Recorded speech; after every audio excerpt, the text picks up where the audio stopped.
Hello, we are group number 6 from 10th grade section A, and we are going to present our innovative project.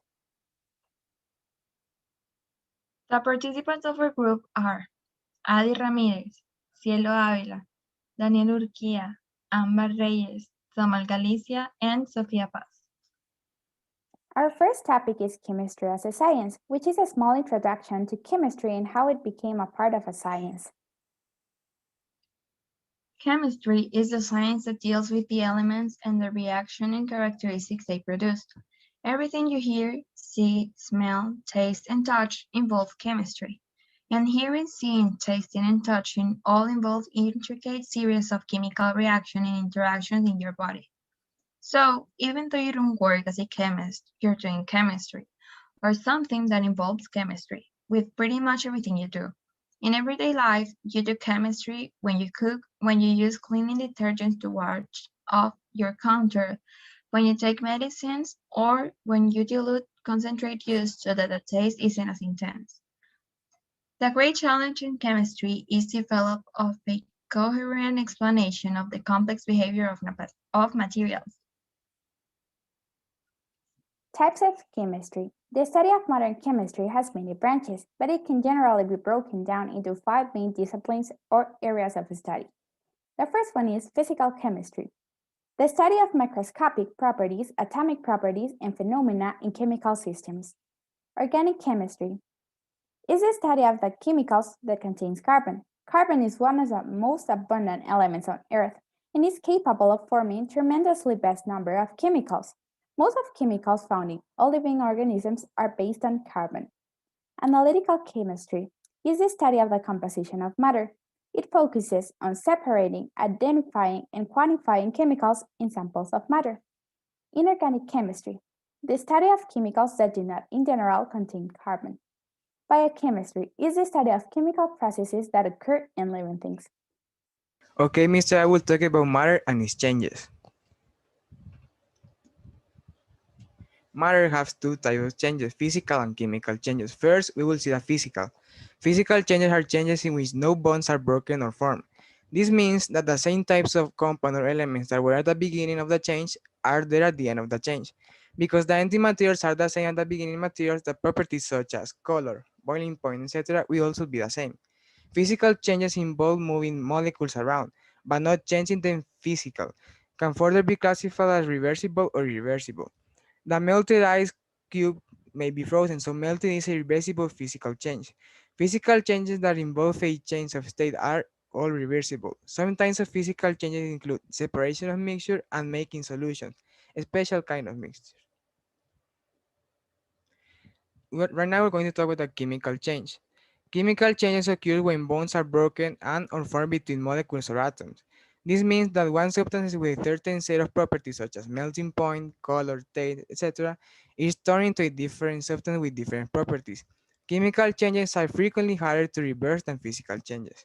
Some observations to help to indicate chemical change include light is given off, bubbles are formed but the substance is not boiling. You make substance that is a gas at the temperature of the beginning material instead of a liquid. A solid forms if two clear liquids are mixed.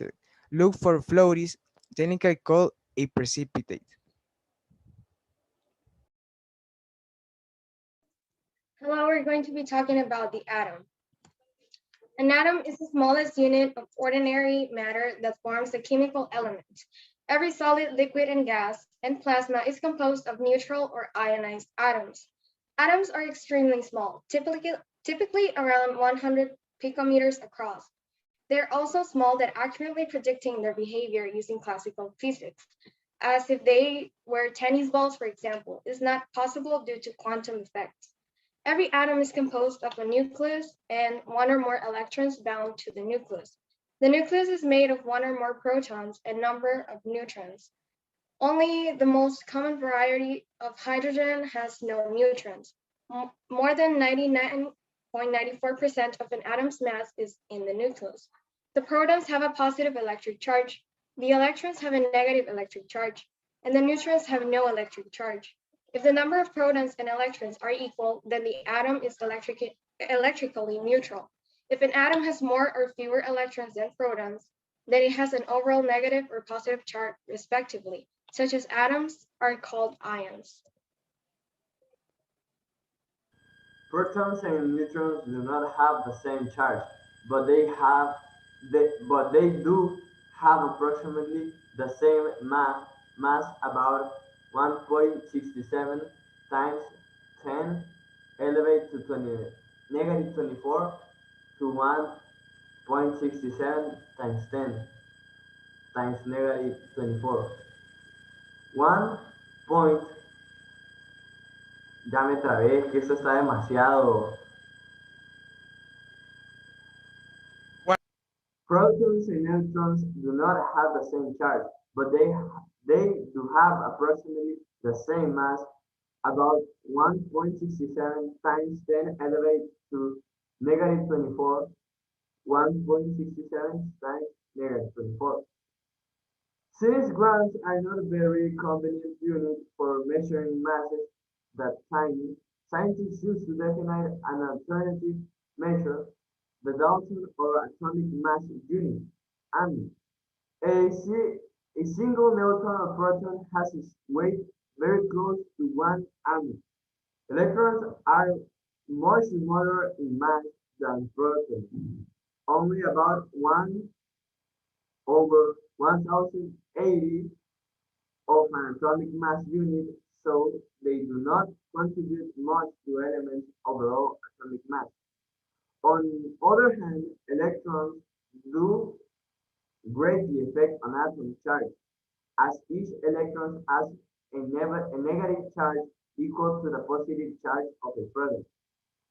In uncharged neutral atoms, the number of electrons orbiting the nucleus is equal to the number of protons inside the nucleus. The positive and negative charges cancel out, leading to an atom with no net charge. Protons, neutrons, and electrons are very small, and most of the volume of an atom, greater than 99%, is actually empty space. Without all this empty space, you might ask why so-called solid objects do not just pass through one another. The answer is that negatively charged electron clouds of the atoms will repel each other if they get too closer together, resulting in our perception of solidity. Okay, mister, now I'm going to talk about temperature.